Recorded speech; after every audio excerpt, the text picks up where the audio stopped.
Olá, bom dia a todos e a todas. Sou Igor Sacramento, pesquisador em saúde pública pela Fiocruz. Estou com vocês aqui desde o início da pandemia da Covid-19, conversando sobre temas associados à saúde, nesse contexto que já perdura mais de um ano de pandemia da Covid. Nós tivemos um pequeno problema de técnico aqui, e estamos reiniciando essa live.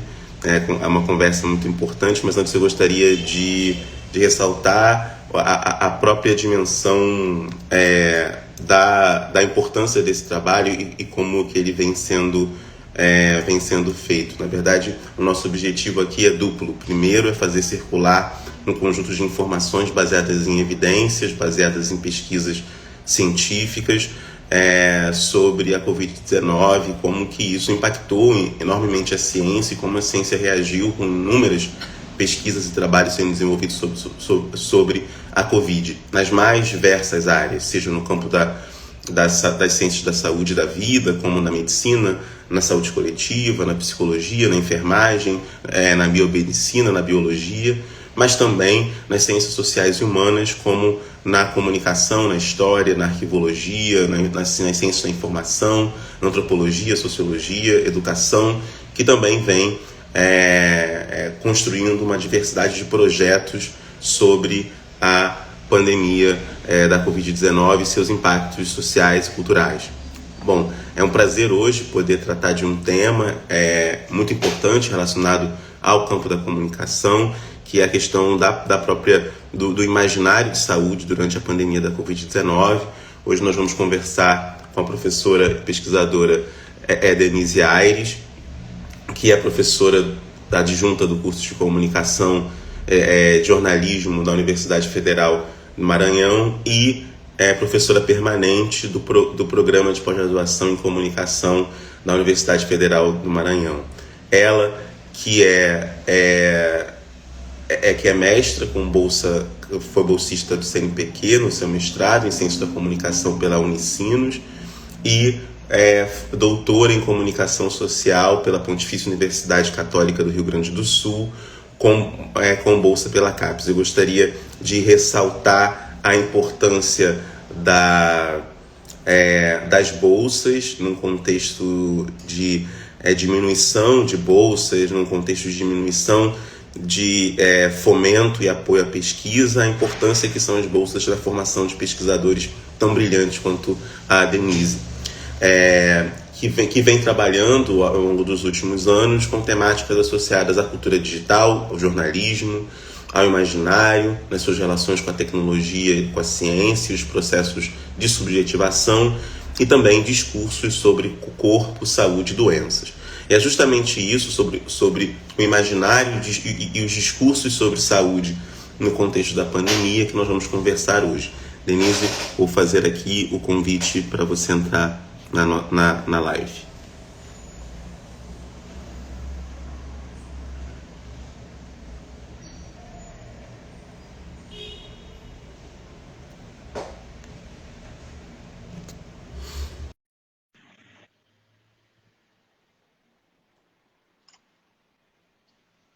Bom dia, Bom dia, Igor. querida. Bom Tudo dia a bem? todos.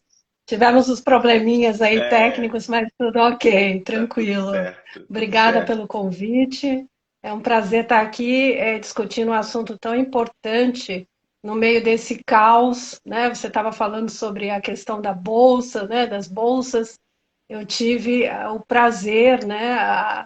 De conseguir bolsas no mestrado, doutorado e pós-doutorado, né?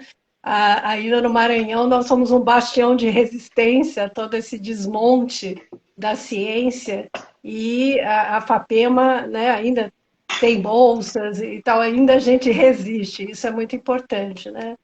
E Muitíssimo. também queria destacar hoje é aniversário lá da cidade onde eu trabalho, da Universidade Imperatriz, está fazendo 169 anos. Tem muitos alunos aqui meus assistindo a live. Então, muito obrigada pelo convite. Eu gostaria de agradecer imensamente você ter aceitado o convite para compartilhar com a gente um pouco da sua trajetória, da experiência e do conhecimento. É um prazer poder conversar com você, eu admiro muito o seu trabalho. especialmente nessa temática do imaginário, que a gente se aproximou, né, enquanto você estava fazendo seu pós-doutorado aqui no Rio, num outro, parece que foi outra vida, né, porque era um contexto de proximidade, né, a gente podia se aproximar e estar muito mais próximo.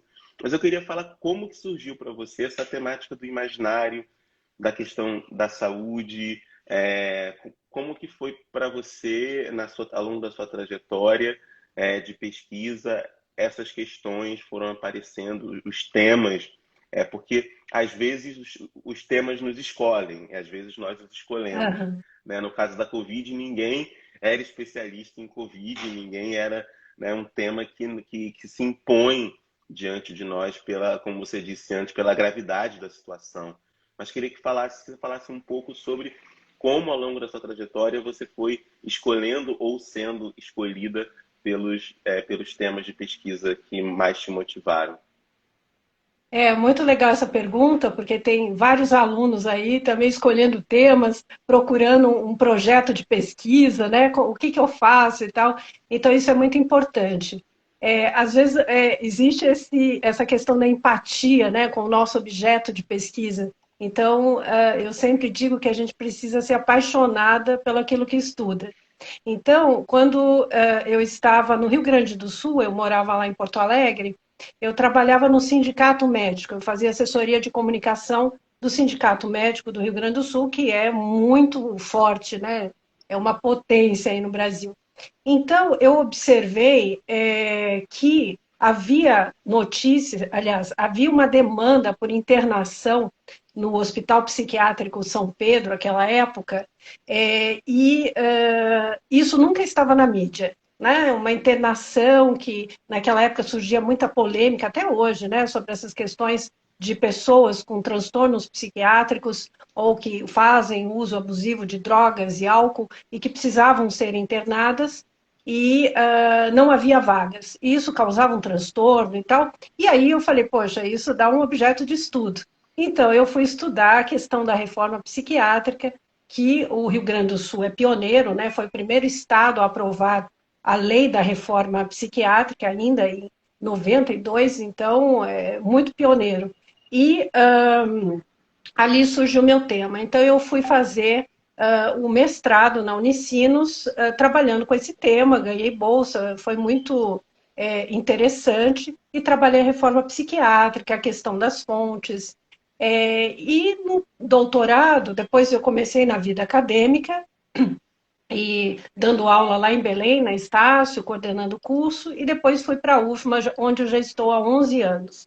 Então, lá eu ainda era mestra e fiz o doutorado, comecei em 2016, 2012, quando eu fiz na PUC do Rio Grande do Sul, e lá eu tive uma proximidade maior com o Mafezoli, que até hoje é o nosso principal autor que a gente estuda, entre tantos outros que estudam imaginário, mas ele tem uma proximidade com a PUC do Rio Grande do Sul, o Juremir Machado, que é outro autor muito importante na nossa área, e o Juremir estava na minha banca, né?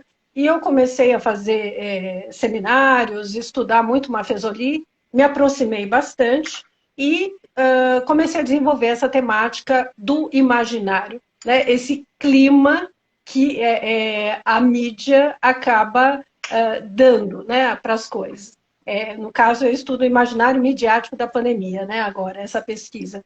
Então, eu fiz o meu doutorado, trabalhando a questão também aí na Folha de São Paulo, já não mais no Zero Hora, e trabalhando a questão do jornalismo como tecnologia do imaginário, que é uma noção de Juremir Machado, muito pegando do Mafezoli, né? O Mafezoli tem uma vertente muito junguiana, né? Uhum. Então, as pessoas perguntam muito, mas o que é o imaginário? E até foi interessante, porque o Mafezoli teve que fazer uma entrevista, dar uma entrevista para a revista Famex, que é muito conhecida esse texto, explicando, afinal, o que é o imaginário, né? Então, ele retoma aquela noção de aura de Benjamin, e diz, é como uma aura que paira, né? É o estado de espírito de um povo. Então, isso numa sociedade mediatizada como a nossa, onde a nossa experiência com o mundo é sempre mediada, agora mais com a pandemia, né? Então, a pandemia é tudo, né? Essa live é a prova disso, né? A gente está sempre nessa relação mediada com o mundo, né? E não numa experiência imediata. Então, obviamente que o modelo de subjetividade, de sociabilidade, os modos da gente ser e estar no mundo, eles se modificam, né? Quando você tem uma experiência como essa, né? A gente não está aí juntos, a gente está longe a partir de um dispositivo tecnológico. Então, isso vai mudar muito. A mídia vai, obviamente, dar esse clima, né? É isso que eu procuro estudar nesta minha última pesquisa, que começou há pouco, e que conta com a participação da professora Renata Rezende, né? Nós já temos uma produção sobre isso, lá do Programa de Pós-Graduação em Mídia e Cotidiano, da Universidade Federal Fluminense, onde eu fiz o meu pós-doutorado, ela foi a minha supervisora, e a professora Patrícia Monteiro, lá da Federal da Paraíba, que também estuda o imaginário, teve um trabalho muito interessante sobre a questão dos reality shows na tese dela e a questão do imaginário, né? Como é que a mídia incide nesse imaginário sobre a perda de peso, né?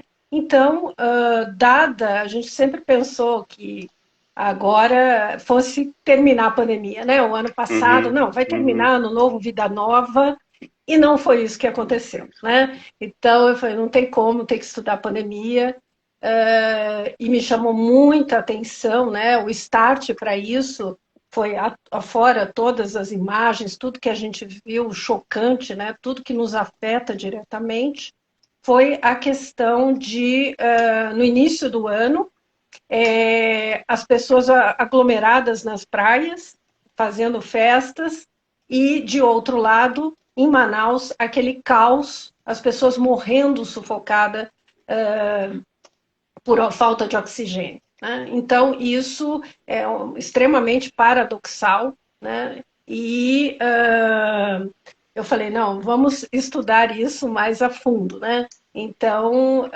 foi aí que eu comecei, eu já tinha outra pesquisa, então eu comecei especificamente estudando o imaginário da pandemia, né?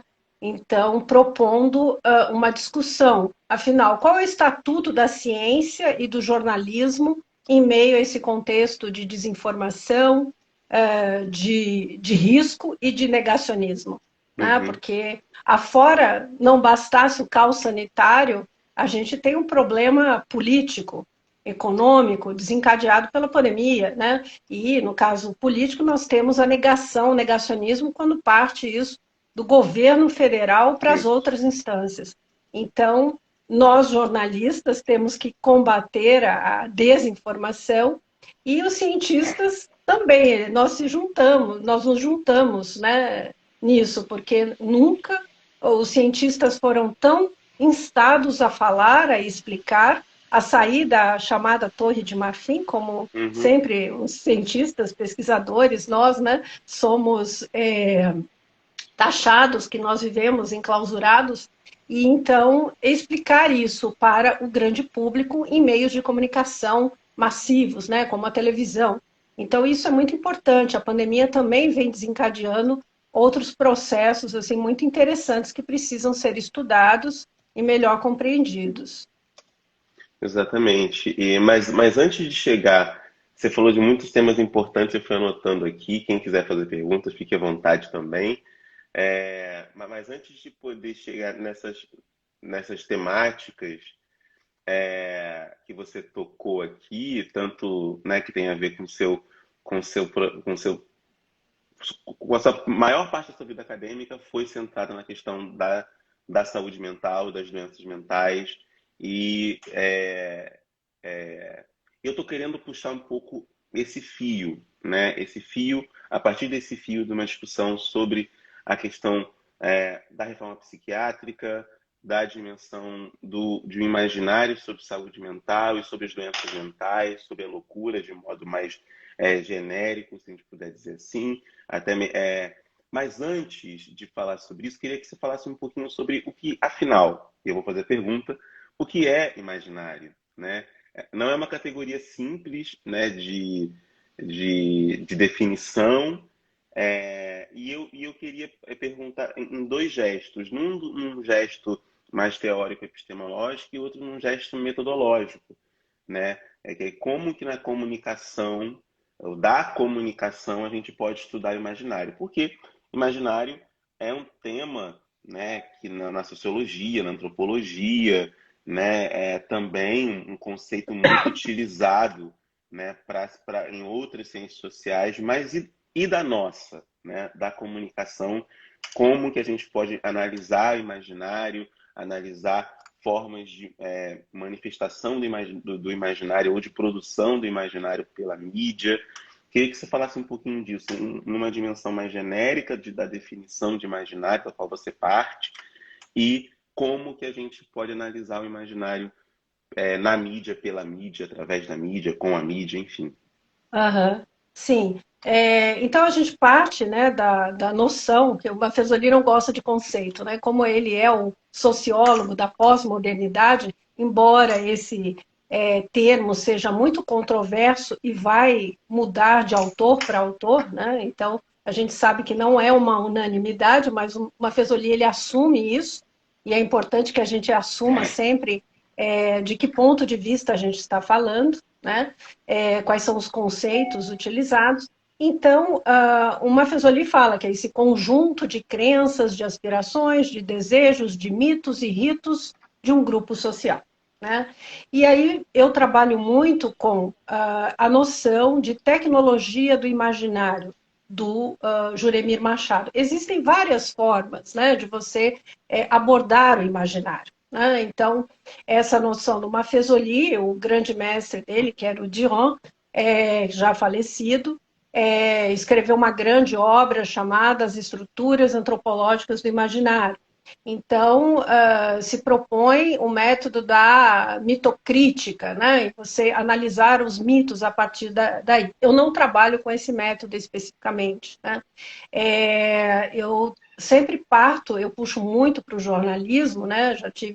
Trabalhei muito jornalismo, agora que eu abri mais, mas o jornalismo, ele é uma tecnologia do imaginário. O que significa isso? Né? Significa que é um dispositivo que produz imaginário, né? Ele bebe dessa fonte do imaginário, ele tem estratégias próprias de dar sentido ao mundo. Então, a gente pode observar a partir, né, dos meios de comunicação, por exemplo, dos discursos, das imagens, né,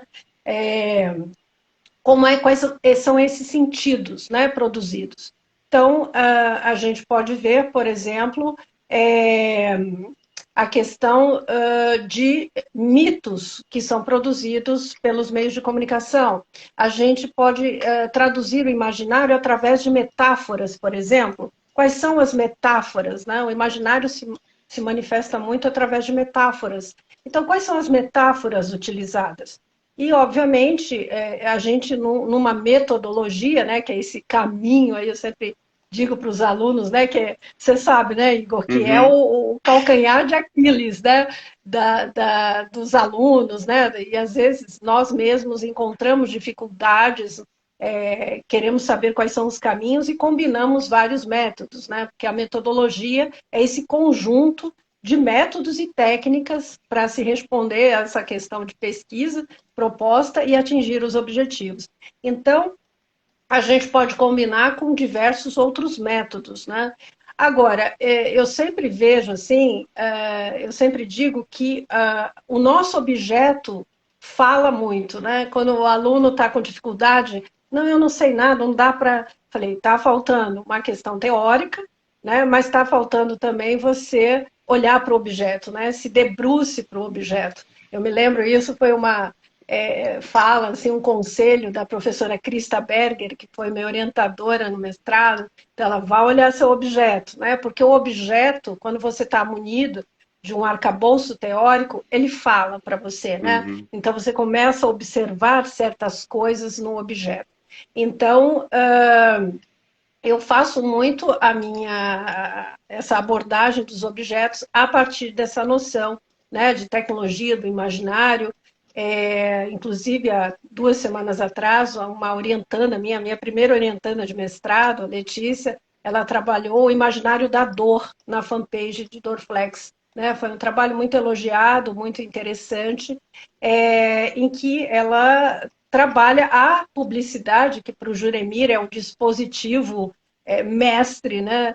Assim, exemplar de produção de imaginário, produção de imagens, né? E aí, quando a gente fala de imagem, não é só a imagem pictórica, mas é a imagem mental, que se forma a partir desses sentidos veiculados. Então, numa fanpage, você tem desde as postagens em si, as ilustrações, as fotografias, e também o discurso verbal, né, escrito ali, né, afora os comentários e tal. Então, tudo isso vai compor o imaginário, vai incidir sobre as crenças, sobre os valores, sobre os desejos e modificar comportamentos, né, modular comportamentos. De alguma forma, essas informações circulantes, elas nos afetam, né, elas modulam as nossas crenças. Porque hoje, mais do que nunca, a gente está fechado em 4 paredes, né? Eu continuo fechada, né? Uhum. Então, e a gente está interagindo com as pessoas, com o mundo, estamos recebendo informação, estamos, né, nessa interatividade, né? Que hoje é uma das palavras assim mais importantes, né? Que caracterizam o nosso tempo. Exatamente. E tem uma questão que eu estava falando desde o início dessa dimensão do, do imaginário, que o imaginário também, como uma tecnologia, ele também é uma tecnologia de poder, né? Que estabelece para nós, né? E você falou uma coisa muito importante no início, uma dimensão do próprio espírito do tempo, né? O imaginário é muito revelador, né, do espírito do tempo e nas suas múltiplas manifestações, sejam pela publicidade, seja nas redes sociais, seja no jornalismo, seja, né, eu acho que na comunicação a gente observa muito essas práticas do imaginário, esse imaginário, né, circulante nas narrativas, discursos, enfim, enunciados da própria mídia. E pensando nisso, eu gostaria muito que, talvez assim, de, dos anos 80 para cá, no Brasil especificamente, o imaginário da saúde vem se encontrando muito com uma ideia de perfeição corporal, né? E queria que você falasse um pouco sobre isso, uma ideia de perfeição, e depois, talvez, mais para os anos 90, 2000, uma ideia de empreendedorismo, né? Quase como o corpo, né? Como um espaço de empreendimento individual em que a gente tem que trabalhar o nosso corpo da melhor maneira possível, ajustar o nosso corpo para ter barriga tanquinho, para não sofrer, para ser mais produtivo, né? Não sentir dor, não sofrer, ser mais produtivo, tá? Ser mais ativo.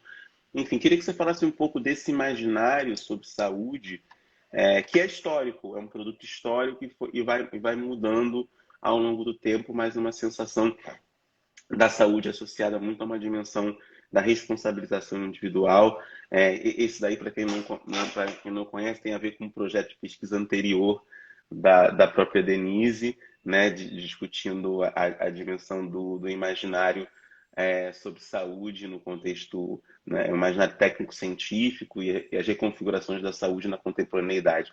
Queria que você falasse um pouco disso, desses processos que você vem observando e analisando de reconfiguração da saúde, do que é ser saudável e como que isso é mediado fundamentalmente pelo imaginário. A gente observa, né, que, por exemplo, em 1946 ainda, né, a gente pode situar a pós-modernidade, ainda que as datas sejam controversas e muito complicado, né, datar, né, parece que, olha, começou, né, abriu a janela, olha, aqui começa a pós-modernidade, né, isso não existe, né, mas, conforme os autores, também vários outros acontecimentos poderiam ser marcados né, sobre a pós-modernidade, né? Então, inclusive a pandemia, né? Então, Boaventura de Souza Santos, que é um epistemólogo português, já está colocando que o século XXI começa em 2020 com a pandemia, né? Então é algo muito interessante. Mas a gente observa lá em 1946, quando foi definida quando foi definido o conceito de saúde, que embora tenha se tentado, né, esse consenso entre os países para definir o que é a saúde, ficou muito assim nebuloso. Né? Então, a saúde é um estado, né, de completo bem-estar físico, mental e social.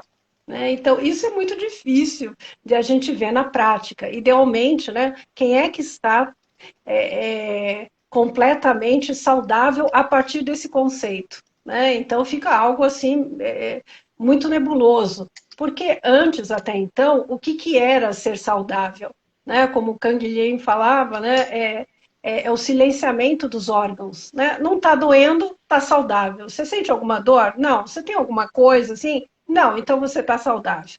Agora, a gente paulatinamente vê isso se modificando. Né? Veja, há um consumismo exacerbado e a gente observa que esse conceito agora, né, se você precisa ter esse completo bem-estar, né, físico, social e mental, né, como é que eu faço para obter isso? A partir do consumo de artefatos, de serviços e de informação. Né? Então, a gente tem hoje uma profusão de informações sobre saúde. Né? É só abrir o site, os sites assim. Aliás, a saúde é um dos temas mais procurados na internet, inclusive de fake news também, Exato. infelizmente, também é um dos temas preferidos, né, de fake news, não só isso mesmo antes da pandemia. Então, hoje em dia, o que é ser saudável? É isso que eu procuro discutir, e que é muito difícil, porque ao mesmo tempo que cada vez mais, né, por exemplo, o código, né, a Associação de Psiquiatria Americana, por exemplo, cada vez que revisa o seu código, aumenta o número de doenças mentais, de chamar os transtornos mentais. Né? Então, cada vez mais a gente parece que não dá conta de ser saudável, porque isso a gente precisa consumir, tá com a barriga de tanquinho que você falou, Uhum. né? E comer coisas saudáveis, o ar que a gente respira pode estar contaminado, ainda com a pandemia isso recrudesce, né? Porque a gente não pode se aproximar de pessoas, a gente tem que ter as medidas sanitárias, então fica muito mais difícil você definir essa questão de saúde. Agora, quando o Estado cada vez mais se retira, né, dessa condição de prover saúde para os seus cidadãos, e a gente ainda tem a fortuna que é o SUS, né? Nem nos Estados Unidos não é assim, por exemplo. Então, em vários países você tem que pagar, você não tem esse acesso universal que nós temos, né, no Brasil. E que isso claramente tem um custo, mas cada vez mais o Estado se retira dessas áreas, né? A saúde, a educação, e o que a gente está vendo aí, o desmonte, né? A defesa de homeschooling, por exemplo, né? De você fazer a formação da criança em casa e não na escola, e por aí vai. Então, segurança pública também é outro aspecto sensível. Então, o indivíduo, cada vez mais, ele passa a ser, né, esse gestor de si, né? Ou seja, o gestor da sua própria saúde, da sua própria carreira, do seu próprio bem-estar. Então, a saúde está muito ligada a essa visão empreendedora, né? Porque o indivíduo tem que fazer do seu corpo um próprio empreendimento. Né? Quem trabalha muito bem com isso é o Alain Ramberg, né? Eu gosto muito dele. É um sociólogo francês que estuda os transtornos mentais, fazendo com essa pegada no social. E ele vai dizer sobre isso, né? Qual é o modelo hoje, né, do empreendedorismo? É o esportista, né? É aquele que tem os desafios, que supera os desafios e de forma extremamente meritocrática. Ou seja, a todos são dadas as condições e alguns são vencedores, né? Alguns têm os corpos melhores. Só que não é bem assim, a gente sabe que as condições não são democráticas, assim como o vírus, né, da Covid não é um vírus democrático, como muita gente pensa, né, que mata a todos indistintamente, não é assim. Né? As pesquisas mostram que quem morre mais são pessoas mais pobres, são negros, as pessoas que não têm o acesso, né, a condições, às vezes, básicas, como ter água na torneira, por exemplo. Ou quem é que pode, como nós, ficar em home office? Não é todo mundo. Né? Então, essa questão da saúde cada vez mais é de responsabilidade do indivíduo. E aí a mídia entra como, né, essa, esse modulador desse imaginário, reforçando essas crenças, esses desejos. Né? Então, eu quero ter barriga de tanquinho. Né? Uhum, Veja só o drama que se colocou na pandemia agora, de você não poder ir à academia e de exato. você ter que malhar em casa. Né? Então, as pessoas contratando pacotes, né? Fazendo lives e tal, para aulas online, para poder manter o corpo que muitas vezes, né, começa a fugir daquele padrão. Ainda que exista uma abertura muito maior hoje em dia, mas ainda existe um corpo padrão, né? Um corpo saudável, o corpo belo, o corpo juvenil, né? Vigoroso, né? E a gente vê isso na mídia como ainda, né, essa questão da juventude, né, ainda é muito reiterada. Né? A Letícia trabalhou isso muito bem na dissertação dela sobre o imaginário da dor. Né? Então, nunca aparece corpos velhos. Né? A dor nunca está ligada a pessoas idosas ou doentes, né? Mas sempre a um vigor físico, a uma exuberância do corpo. Né? Então, hoje a gente está muito voltada para a forma corporal. Né? O corpo ele adquire, né, uma importância muito grande que não se tinha antes. Né? Você estuda Perfeito. muito bem essas Não. coisas, né? Essas questões aí nas suas pesquisas. É verdade, não, temos muitas afinidades, assim, muitos encontros, embora partamos de, né, lugares teóricos diferentes, mas tem muitos encontros e muitas afinidades, assim. E Sim, pensando, sim, você trabalha a questão do biopoder do Foucault, sim, né? E eu exatamente, também exatamente, trabalho, né? Eu parto disso, né? O que que é o biopoder? É justamente essa gestão dos corpos, né? Então, onde se dá isso? Hoje, o biopoder se dá principalmente nos meios de comunicação. Os meios de exato, comunicação, eles não vão obrigar você a ser isso ou aquilo, né? Mas eles vão seduzir você para que você faça tal coisa. Essa que é a questão hoje que se coloca, né? Não é algo obrigatório, mas é algo que você é levado a crer. Né? Olha aí a questão do imaginário. Né? Então você exato, tem esse imaginário do corpo belo, vigoroso, juvenil, e que você é responsável por isso. Né? Então isso está muito claro nessa responsabilização do indivíduo cada vez mais. Né? E também tem uma questão de fundo moral aí, porque se você é gordo, se você não está naquela bela forma, você é o responsável, você é preguiçoso, você não se esforçou bastante, tem toda uma conotação moral aí em cima desses modelos que se estabelecem. exato. Tem várias perguntas aqui, eu tenho muitas outras, mas vou fazer porque tem várias perguntas aqui. É, a primeira é da Brenda Silva, que está perguntando aqui em relação a se é possível afirmar que todo grupo possui um imaginário.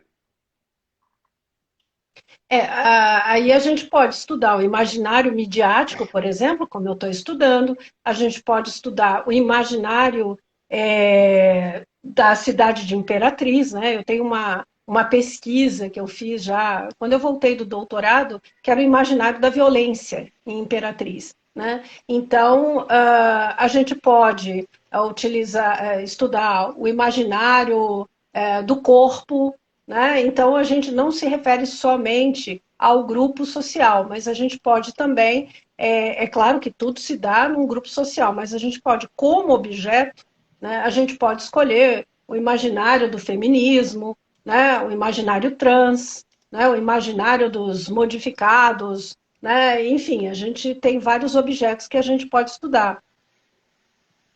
Exatamente. Outra pergunta que foi feita aqui é que impactos e reflexões são perceptíveis a partir de pesquisas surgidas sobre imaginário de saúde na pandemia, durante a pandemia, da Mais Soares, já falando um pouco desse imaginário de saúde, quer dizer.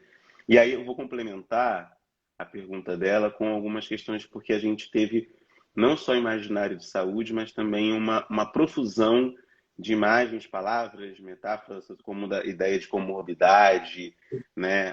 A presença forte disso no nosso cotidiano, né? Na nossa cotidianidade, muito marcada pela ideia de comorbidade, pela ideia, né, de certa maneira, de fator de risco, que é diferente de comorbidade. Comorbidade é crônico, está associado a doenças crônicas, e o fator de risco está associado a dimensões epidemiológicas que envolvem o processo de saúde e doença, a possibilidade, a previsibilidade de adoecimento ou de acometimento por alguma infecção e etc., num determinado tipo de contexto ou prática relacionada com saúde.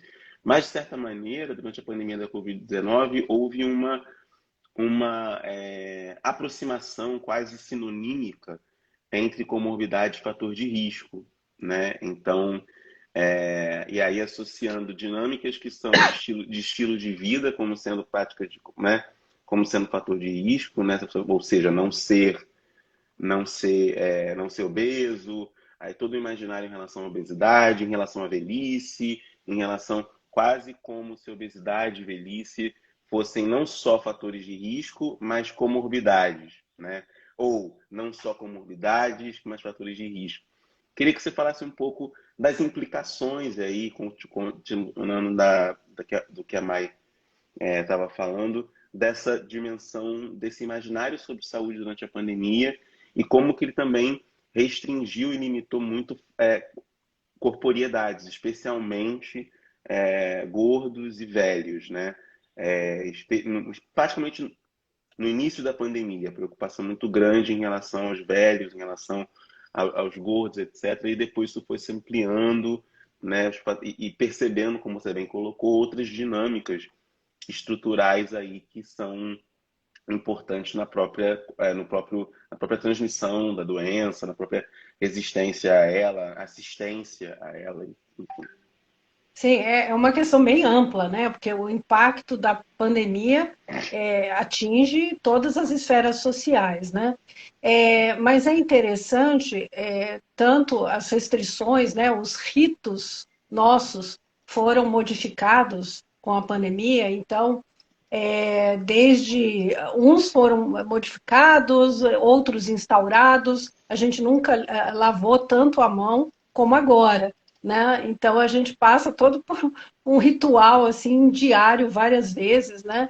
E outros ritos como casamentos, batizados foram adiados, né? E outros instaurados, né? Por exemplo, tem um trabalho muito interessante que foi da Ana Dulce, uma arte terapeuta, e foi defendido acho que semana passada e aqui em São Paulo. E é muito interessante como ela estudou a questão ela é voluntária no hospital, a questão dos dispositivos tecnológicos, o uso dos dispositivos tecnológicos para o ritual de despedida do paciente que está morrendo de Covid.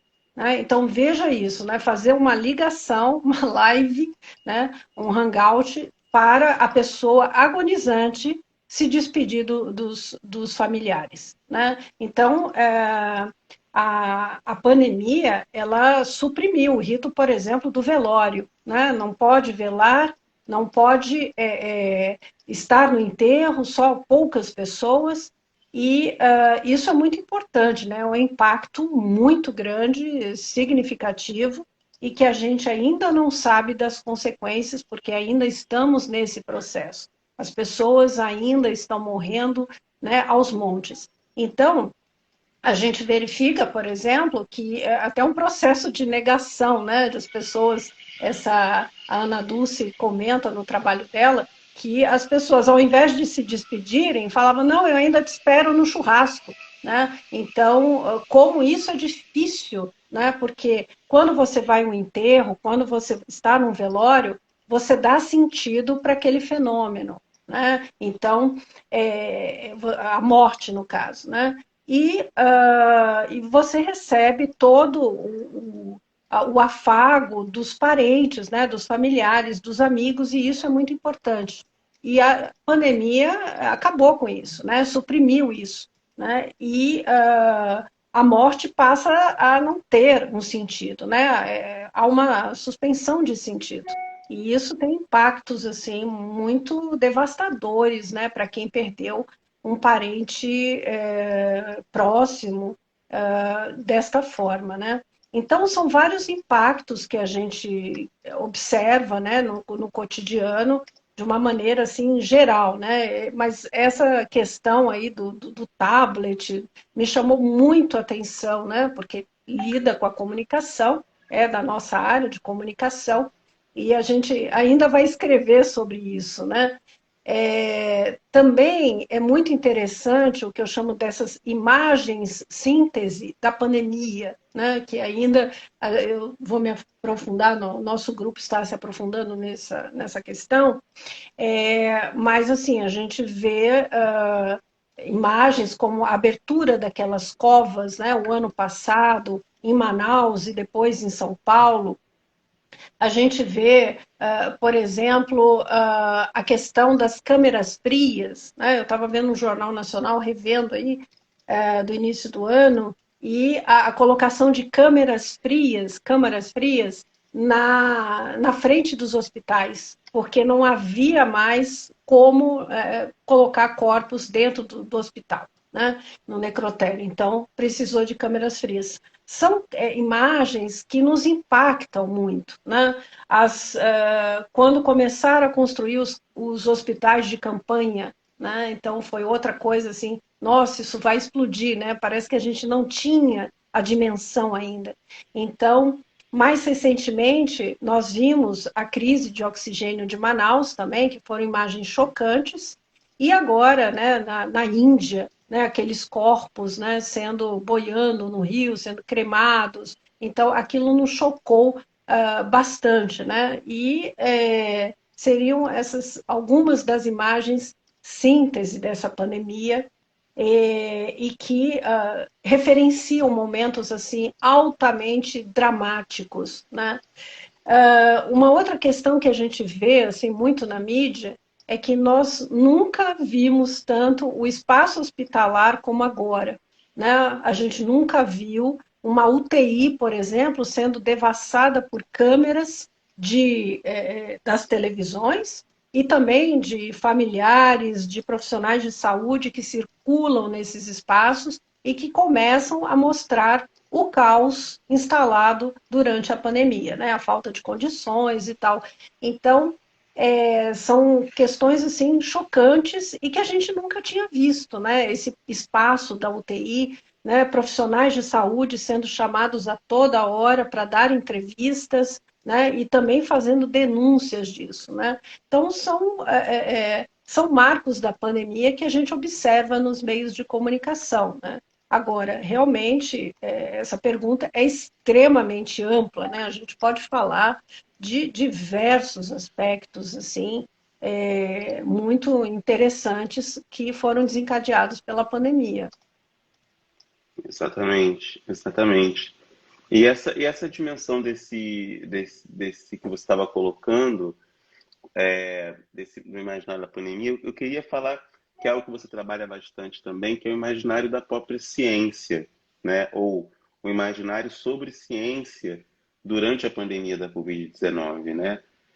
A gente viveu, está vivendo com muita agudeza um processo de descrença em relação à ciência, que no Brasil e em outros países vem sendo estimulado, inclusive por governantes, inclusive por governos, etc., né? Um conjunto de desinformações, ou também teorias conspiratórias, que também, para além das fake news e boatos, né, as teorias conspiratórias sobre a origem do vírus, sobre o domínio das mentes e dos corpos pela China comunista, enfim, as vacinas que teriam aí um chip 5G, enfim, um conjunto, né, de questões, mas que o estudo do imaginário permite, quer dizer, claro que há uma dimensão inédita, mas há uma dimensão repetida nessas teorias, né, nessas conspirações, queria que você falasse um pouco desse jogo entre o novo, que realmente é inédita, essa crise na ciência, mas também, por outro lado, do ponto de vista dos imaginários populares, sobre ciência ou sobre vacina, né, há uma repetição de alguns tipos de padrões, ou de que a vacina vai me fazer mal, a vacina vai matar, quer dizer, há repetições nesses imaginários que são mais de longa duração do que a gente imagina, né? Queria que você falasse um pouquinho disso. Aham.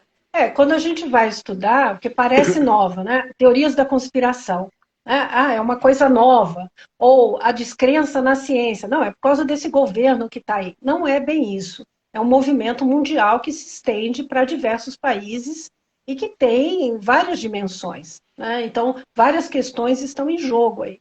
A gente já vem numa descrença, né? Esse conceito de verdade, ele já foi abalado lá no século XX, né? Isso já vem de muito tempo.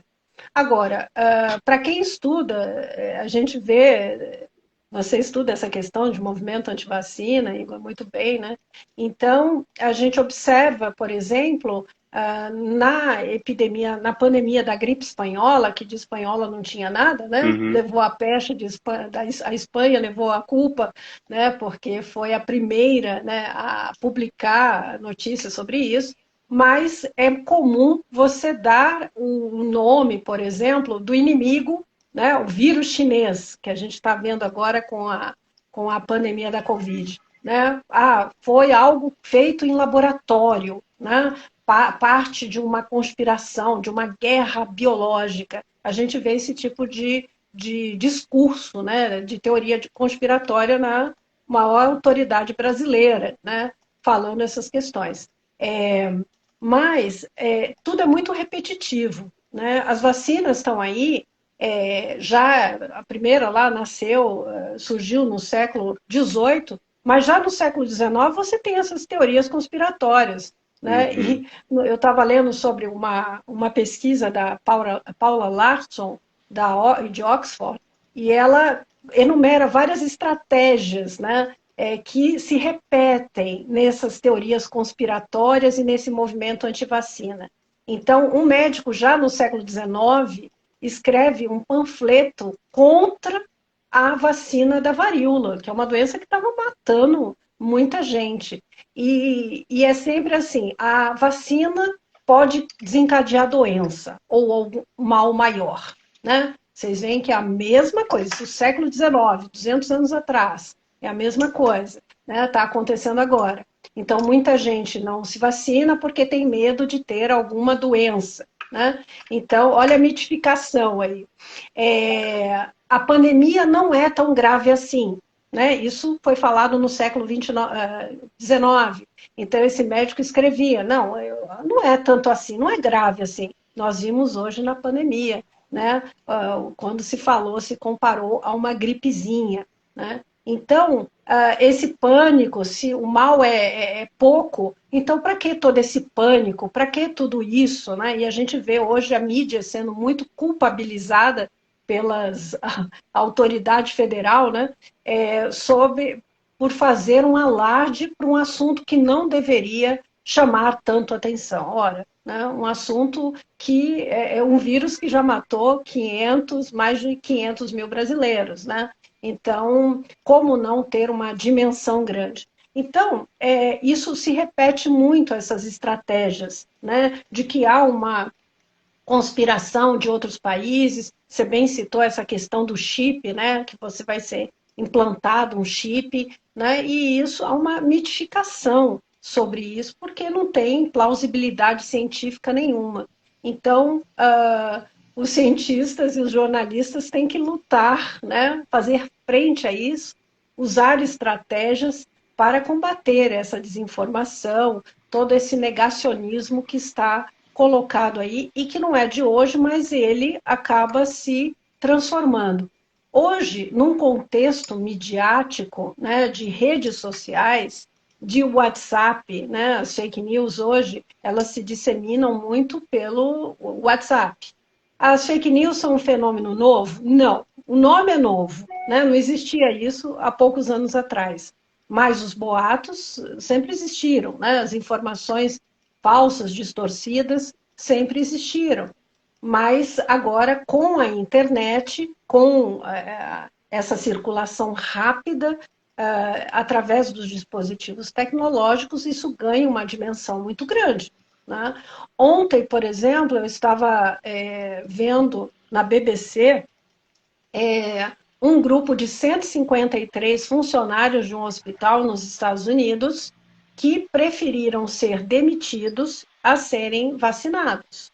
Então, sob a alegação, e eles foram demitidos, né? Então, o hospital, ele alega, precisamos proteger nossos pacientes. Então, a vacina é obrigatória para todos que trabalham no hospital. E 153 pessoas se negaram a serem vacinadas, sob a alegação da liberdade individual. Eu tenho isso, uma alegação, né, do próprio presidente nosso, né, e isso também nos Estados Unidos acontece muito. Eu sou soberano, eu sou responsável pela minha saúde, eu escolho se eu vou ser vacinada ou não. Só que aí a gente precisa ver uma dimensão também ética da questão e sanitária, sobretudo, né?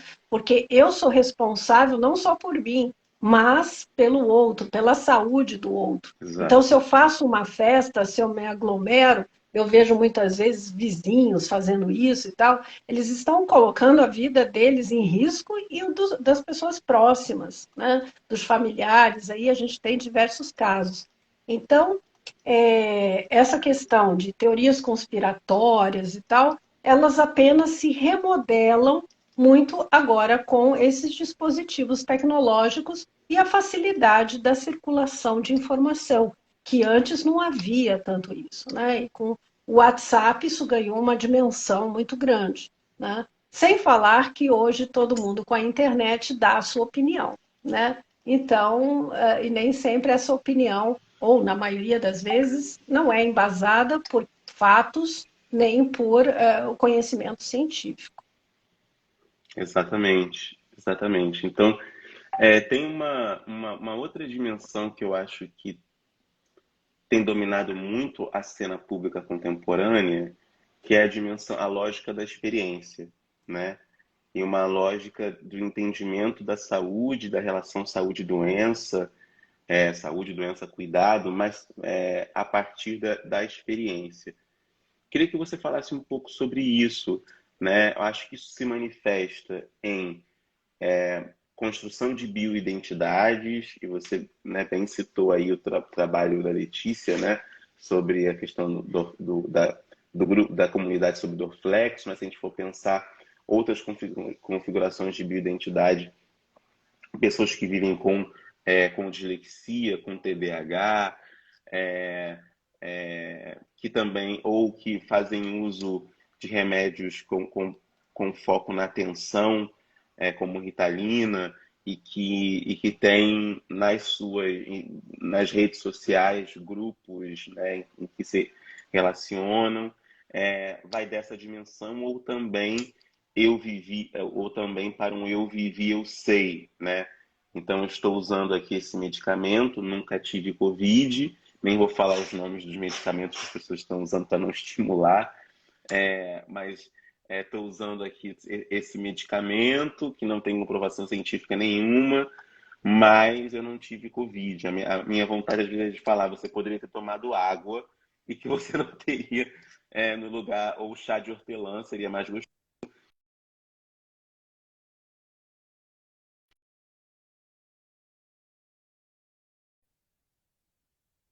Né? Em saúde, a gente tem uma questão que é estatística, né? Não é achando, Sim. não é tudo, né? Tem uma questão estatística, não quer dizer, não é pelo medicamento que a pessoa não teve, ela não teve por uma questão estatística, né? Muito mais do que pelo uso do medicamento, né? Mas que ou pode ter tido de maneira assintomática, mais uma vez por uma questão né? Uma questão estatística. Não tem como dizer a pessoa tal vai ter e vai ter tal sintomas de tal maneira, né? Não, não é preciso dizer isso. Mas o imaginário da experiência é de quase uma certeza absoluta, né? Porque eu vivi, então eu sei.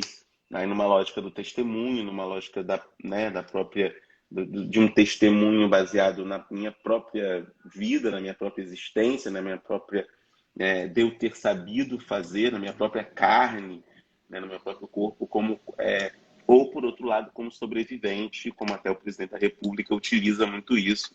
Teve Covid e sobreviveu e por conta, né, queria que você falasse um pouco disso, dessa dimensão, desse imaginário sobre a ciência. Será que ele concorre com essa lógica da experiência?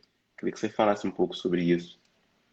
Sim, já que nós estamos num contexto de crise, né, crise de verdades, a crise das instituições, isso já viemos atravessando desde o século XX, né, e mais para o final do século XXI, isso começa a ser potencializado.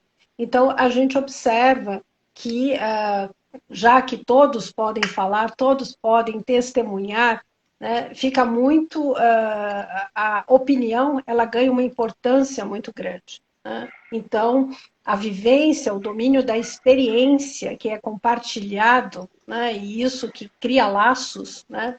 Então, ele passa a ter uma importância muito grande. Então, você bem colocou essa questão do testemunho, né? Você evidencia muito isso nas suas pesquisas também. Então, eu sei porque eu vivi isso, né? Isso vai, por exemplo, modificar desde a relação paciente e médico, por exemplo, né? Eu fiz uma disciplina na Fiocruz, quando eu fiz um pós-doc com o André Pereira, a gente estudou muito a ascensão do paciente informado. Uhum. Né? Então, é aquele paciente que vai. Eu sou paciente informada, né? Então eu chego, eu quero discutir com o médico. Né? A gente chega lá não de uma forma passiva, né? Até a palavra paciente assim, não é mais boa para designar isso. Mas a pessoa chega super informada, às vezes mais do que o médico, porque muitas vezes o médico não está atualizado. E a pessoa baixou artigos científicos, ela tem um entendimento, ou ela viu no Google, né, e ela vai discutir com o médico. Uma outra questão também são os grupos de apoio a pessoas com certos problemas de saúde. Então, a gente vê isso, né, grupos de apoio a obesos mórbidos, e eles estão na internet, né? Pessoas, como você citou, com dislexia, com déficit de atenção, anorexia, existem grupos de apoio na internet. Então, as pessoas contam as suas experiências, os seus testemunhos, porque elas vivenciam esse problema, e elas ajudam o outro, porque às vezes realmente o médico diz, não, isso não tem efeito colateral, isso não dói, não sei o quê, e aquele paciente que está tomando, que muitas vezes é crônico, por exemplo, e ele toma um medicamento e tal, ele pode contar isso, pode relatar aquilo, pacientes com câncer, por exemplo, tem muitos grupos de apoio, né? Tem muitos grupos na internet, e ele pode contar isso com mais, muito mais, né, vivacidade, dando aquele testemunho do que ele passou, do que o médico, por exemplo, que apenas está tratando o câncer e não se submeteu a essa experiência, né? Então, mas também hoje, com os dispositivos tecnológicos, a gente vê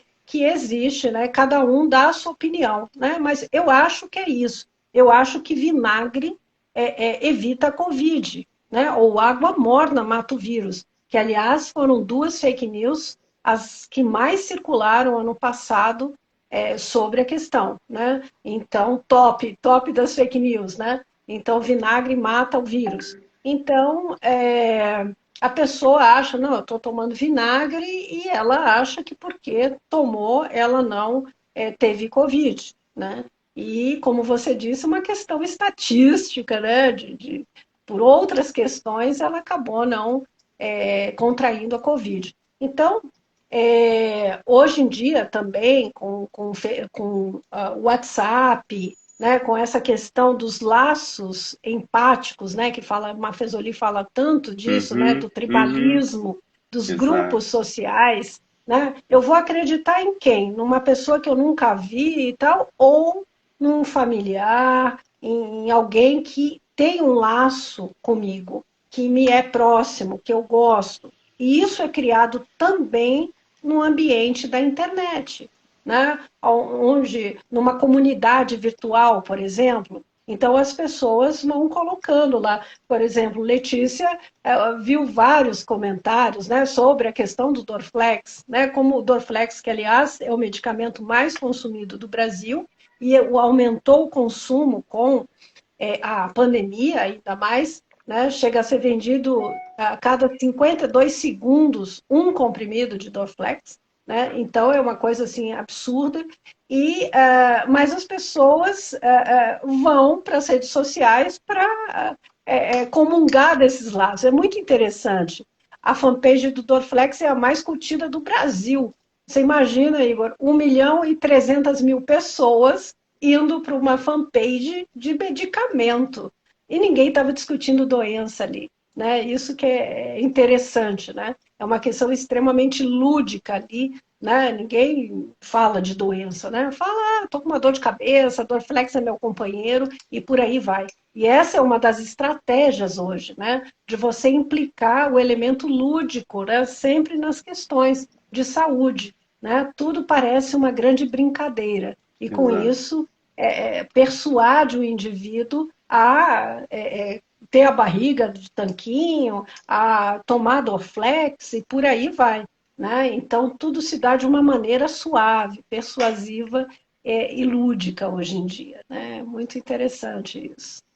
Interessante. Você tocou num ponto que é a questão da própria tribalização do mundo, muito bem trabalhado pelo Mafezoli, e essa dimensão empática, né? Quer dizer, essas relações mais próximas parecem que são as relações, né, de maior veracidade ou autenticidade, né? E acaba que a veracidade no contexto contemporâneo tem cada vez mais sido sinônimo de veracidade, né? Quanto mais uma relação é vista, uma relação, uma fala é vista como autêntica, mais ela é tomada como sendo verdadeira, né? Tenho mais algumas perguntas aqui, né? A gente já avançou, né, bastante na aula, mas tem muitas perguntas ainda aqui. Em uma, eu vou destacar, peço desculpas, vou destacar uma delas, que é essa dimensão, né, que é do Igor Aguiar, que faz sobre a dimensão do altruísmo na pandemia, da solidariedade, como pensar. a gente teve, especialmente no início da pandemia, muitos autores falando de uma, como o próprio Zizek, que é um importante filósofo, falando sobre talvez o próprio limite do neoliberalismo, do capitalismo durante a pandemia, como a produção de uma nova sociedade baseada na solidariedade, né? Queria que você visse isso, esses imaginários de mudança social, como você avalia, né? Se eles se efetivarem em práticas sociais ou esse tal novo normal não é mais nada do que o antigo, com as suas desigualdades, com as suas práticas excludentes e misóginas, racistas, xenofóbicas, enfim. Eu acho assim, né? Eu lembro uma colocação da professora Marialva Barbosa, que é muito interessante, que estuda as questões, né, de memória, história, e ela falou que a gente não aprende com o passado, né? E eu concordo, sabe? Eu acho assim que há euforias, né? Há essa coisa de solidariedade, houve isso, né? Muita gente no Brasil, principalmente, passando fome, e existem campanhas, existem iniciativas muito louváveis que estão levando comida, o mínimo, o básico às pessoas, mas o que acontece é que parece que depois desse impacto inicial da pandemia, né, como o fenômeno está se prolongando mais de um ano, parece que a gente fica meio amortecido em relação a isso, né? Aquele fenômeno já não nos impacta mais. Então, parece que morrer 1.500 pessoas por dia é pouco, né? Porque, mas chegou a 4.000, hoje estamos em 1.500, né? Quantos Boeings são necessários, cheios, lotados, né? Para dar 1.500 pessoas. Então, é um absurdo isso. Mas a gente se acostuma, né? Tem um autor que eu gosto muito, que é o Jorge Simmel, e há 100 anos atrás ele escreveu a Cidade e a Vida Nervosa, que é um texto muito conhecido dele. E ele fala que esse excesso de estímulos, né, que nós recebemos acaba nos tornando blasés, né, ou seja, indiferentes. Né? E hoje em dia a gente recebe muito estímulo pela mídia. Então a gente já tem uma saturação de informação que acaba fazendo com que a gente não tenha mais aquele impacto, né? Na psicologia se chama fadiga da compaixão, né? Uhum. Então, ou seja, a primeira morte nos causou um impacto muito grande o ano passado. Quem foi? Foi um homem em São Paulo que morreu e tal. A partir dali, 10.000, 50.000, 100.000 mortes e tal, a gente já vai assimilando esse fenômeno. Né? Tem um texto muito recente do Bertrand Vidal, bem interessante, em que ele diz que para que a gente sinta, né, e daí sinta a solidariedade, sinta medo, sinta o impacto disso, é preciso alternar o sentir com o não sentir.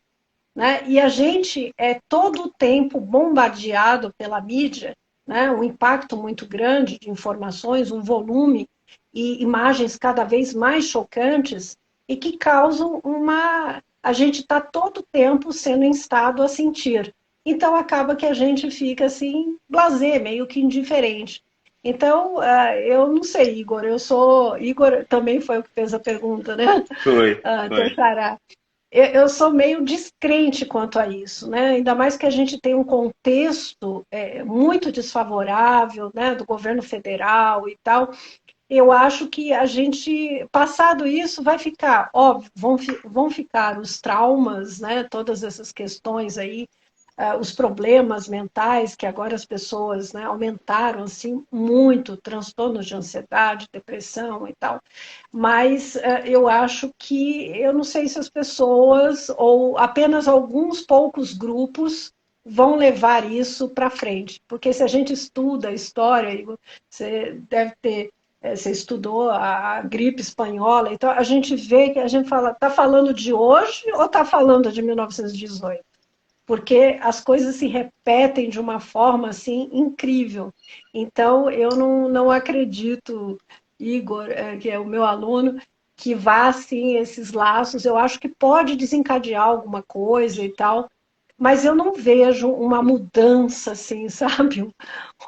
Algo, assim, muito grande por conta da pandemia. Passado isso, acho que a gente vai voltar, né, aos contextos de produtividade, de performance, né, que a gente lida todos os dias, né? Não sei se você discorda, Não, Igor, não concordo, sei eu se, mas eu concordo. não vejo, eu sou mais descrente. Eu também não vejo, eu acho que foram análises muito apressadas e entusiasmadas, assim. Eu acho que as práticas de solidariedade, elas existiram, alguns coletivos, sem dúvida, mas elas não se sustentam sem políticas públicas, como você também colocou, né?